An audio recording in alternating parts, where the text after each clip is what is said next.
back to our Tech Talk series. I'm joined here today with Jeremy Sayler from our License Advisory Services team. Jeremy, welcome. Thank you, Kira. Good to have you. So there's been a lot of buzz around SAP Indirect Access in the last couple of years and their new digital pricing model. And I understand SAP has developed a tool that measures transactions now through the SAP system. What does that mean necessarily for SAP licensees? So most clients probably look at that transaction measurement and think, why do I care? This, I have a named user metric with SAP engines. This transaction measurement doesn't impact me. But I think there's more than meets the eye to this transaction measurement. If I put on my SAP auditor hat, I can use that transaction measurement to compare against the licensed user counts and make a determination, is this a reasonable amount of transactions that those users can input over a given time period? And if it seems like it's an unreasonable count, that would be a red flag of indirect access. And then as an SAP auditor, I might want to do an enhanced audit and go in and take a look at actually what's going on in that system, where are all those transactions coming from, and make a determination, have they got the appropriate amount of licenses for all those different users?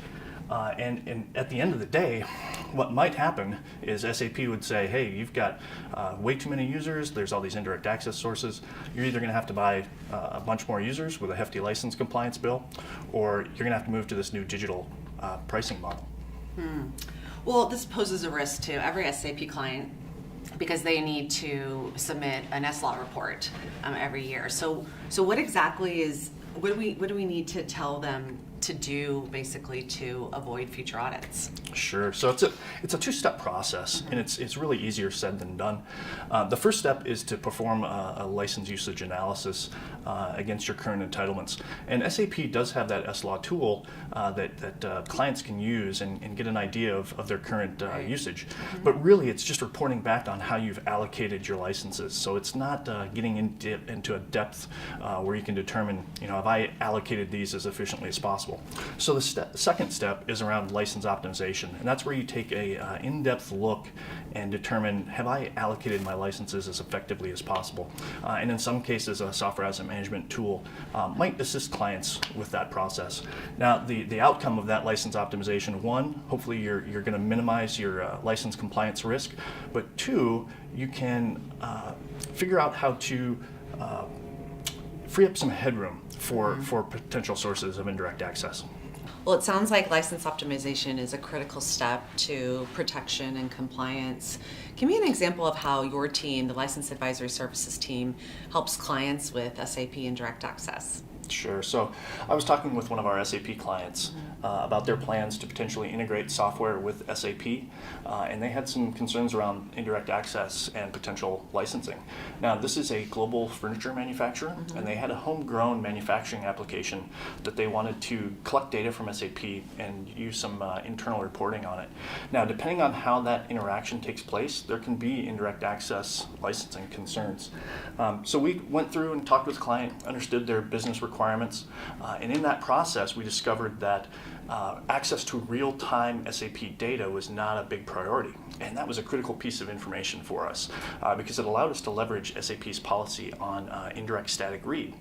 Now, indirect static read is a policy where SAP is essentially blessed read-only access to SAP data that does not require an SAP license. They have some very strict guidelines around this. For example, the SAP licensed user needs to create the batch job that sends the data down to a third-party database or spreadsheet. And then again, it has to be read-only access to that data. So there's some very strict guidelines. I encourage everyone to review SAP's documentation on that. But that's what we did with the client. We pointed them to this documentation, this methodology, and it allowed them to complete that business requirement, get that data over there, and not have the concern around the additional licensing for SAP. Well, very tricky. Sounds like lots of requirements. Where does a client begin? So they should contact License Advisory Services. We have a lot of strong relationships with SAP license compliance firms, and we can provide guidance on asset management tools that are out there. And the great thing is, all of this guidance comes at no additional cost to our Rimini Street clients. This is part of their annual support fee. In fact, we've got several teams like License Advisory Services under the Strategic Services Group. Great. We've got security, interoperability, functional support, as well as cloud. So clients can reach out and leverage the knowledge that we have in these teams. Lots of great knowledge with those services teams and good advice that we can provide our clients. Lots of other tools available as well from a license advisory services perspective. I know we've got a webinar out there, how to avoid a surprise audit, SAP Indirect Access, that our customers can utilize. Thank you, Jeremy, for joining us again today. It was great insight. Appreciate it. And for more information, go to our website, and you can access that webinar on 5 ways to avoid a surprise audit, SAP Indirect Access. If you need to get a hold of this team, you can go to las@riministreet.com. That's License Advisory Services at riministreet.com, or contact your account manager today.